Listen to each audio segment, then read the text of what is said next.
ৰূপহীহাটত জীৱিত মহিলাক মৃত সজাই জালিয়াতিৰে ভূমি হস্তান্তৰ কৰাৰ অভিযোগ এগৰাকী লাটমণ্ডলৰ বিৰুদ্ধে। জালিয়াতিৰে ভূমি হস্তান্তৰ কৰা কোন এই লাটমণ্ডল? এইজনী হ'ল ৰূপহী ৰাজচক্ৰৰ তদানীন্তন দুৰ্নীতিগ্ৰস্ত লুণ্ঠনকাৰী জালিয়াতিৰ মাষ্টাৰ মাইণ্ড বুলি চৰ্চিত লাটমণ্ডল ইমদাদুল হুছেইন ওৰফে দাদুল। এগৰাকী দুৰ্নীতিগ্ৰস্ত লুণ্ঠনকাৰী লাটমণ্ডল ইমদাদুল হুছেইনে ৰূপহী ৰাজচক্ৰত কৰ্মৰত থকা অৱস্থাত একাংশ লোকৰ মাটিত বিভিন্ন ধৰণৰ খেলিমেলি লগাই জালিয়াতিত লিপ্ত হোৱাৰ গুৰুতৰ অভিযোগ উত্থাপিত হৈ আহিছে লাটমণ্ডল ইমদাদুল হুছেইনৰ বিৰুদ্ধে। ৰূপহীহাটৰ হাতীপাৰা গাঁৱৰ ৰূপবানু নামৰ মহিলা এগৰাকীৰ 12 কঠা মাটি জালিয়াতিৰে আত্মীয়ৰ নামত লাটমণ্ডল ইমদাদুল হুছেইনে হস্তান্তৰ কৰাৰ তথ্য পোহৰলৈ আহিছে। হাতীপাৰা গাঁৱৰ জীৱিত ৰূপবানু নামৰ মহিলা এগৰাকীক মৃত সজাই জালিয়াতিৰে ৰূপবানুৰ 12 কঠা মাটি হস্তান্তৰ কৰাৰ অভিযোগ দুৰ্নীতিগ্ৰস্ত লুণ্ঠনকাৰী জালিয়াতিৰ মাষ্টাৰ মাইণ্ড বুলি চৰ্চিত লাটমণ্ডল ইমদাদুল হুছেইনৰ বিৰুদ্ধে।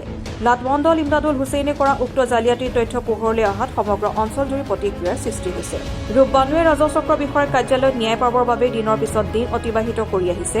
ঘূৰাই পাবলৈ নিজৰ 12 কঠা মাটি নে ৰাজচক্ৰ বিষয়াৰ কাৰ্যালয়ত ঘূৰি ঘূৰি দিনৰ পিছত দিন অতিবাহিত কৰিব লাগিব ৰূপবানুৱে।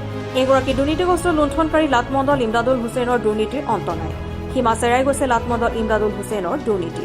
ৰূপহী ৰাজচক্ৰত কৰ্মৰত থকা অৱস্থাত বিভিন্ন লোকৰ মাটিত জেং লগাই বহুতক হাৰাশাস্তি কৰাৰ অভিযোগ লাটমণ্ডল ইমদাদুল হুছেইনৰ বিৰুদ্ধে।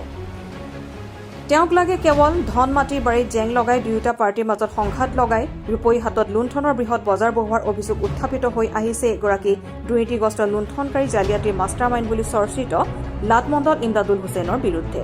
ইমান দুৰ্নীতি কৰাৰ অভিযোগ উত্থাপিত হোৱাৰ পিছতো বিহিত ব্যৱস্থা গ্ৰহণ কৰাৰ পৰিৱৰ্তে কেৱল ৰাজহ বিভাগে লাটমণ্ডল ইমদাদুল হুছেইনক চামগুৰি ৰাজচক্ৰ বিষয়াৰ কাৰ্যালয়লৈ বদলি কৰে। বৰ্তমান চামগুৰি ৰাজচক্ৰ বিষয়াৰ কাৰ্যালয়ত কৰ্মৰত লাটমণ্ডল ইমদাদুল হুছেইন।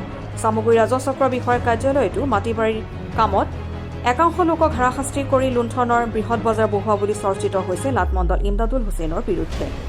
আমাৰ SN India 24ৰ এই বাতৰি চাই ৰাজহ বিভাগে কি ব্যৱস্থা গ্ৰহণ কৰিব দুৰ্নীতিগ্ৰস্ত লুণ্ঠনকাৰী জালিয়াতিৰ মাষ্টাৰ মাইণ্ড বুলি চৰ্চিত ইমদাদুল হুছেইনৰ বিৰুদ্ধে।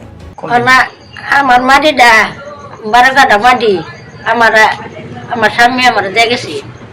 এই মাটিটা এমনাজুল মন্ডলে পয়সা খাইয়া গাবুরা এই দুইজনে আমার মাটিটা লিখে দেখাচ্ছে, আমি গম পাইছি না। না এটা অতদিনে হনা খোঁজ পাইছি, এই খোঁজ পাইতে হনা আমি করতেছি। এই মন্ডল অফিস গিয়া দরখাস্ত দিছি, অন্য খবর পাইছি না। যে আমি জিন্দা আছি, যে আমার জিন্দা থেকে এই মন্ডলে এরকম কাম করলো, মৃত্যু বিল্লা মন্ডলে এরকম কাম করে দিছে। গাবুরা জানে, গাবুরা মন্ডলে করে দিছে। এটা কি আনি করে এমরাজুল মন্ডলে করে দিছে। আমি তো জিন্দা আছি, আমার জিন্দা থইয়া মরা দেখাইয়া মাটিটা লিখিয়া দেখাচ্ছে, আমরা খোঁজ পাইছি না। এটার কি করবেন আপনারা করে দিন। আমার নাম রূপবানু। হ্যাঁ, আমার মাটি 12 কাঠা মাটি পুত আছে 4টা, পুরি 3টা। আমার না জানাই আমার শৈশবত না লইয়াই মাটি লিখিয়া এমরাজলে লিখে দেখাচ্ছে। হ্যাঁ, এমরাজল মন্ডলে লিখে দেখাচ্ছে। আমরা জানি না, কোথায় নাও জানে না। এর দিনে এই যে আমার কোথায় গিয়া খোঁজ করছে, মেলো জিন্দা আমি কি খাই কিবা চলি নামজারি করে দিছে, আমি তো জানি না, খোঁজ পাইছি না। এই বিচার নানি ঘরটান দিছি, নানিরা কি করবেন করে দিন। আমার তো আর কোনো লক্ষ্য নাই, কোথায় নেই বেলেগ বেলেগ খায়। কি মার তো মারি দিয়ে খাইবে লিখে তো আমার খাইবার কিনা করতে খাই মরা দেখাইয়াতে মন্ডলে এরকম কাম করে দিছে। News desk report SN India 24।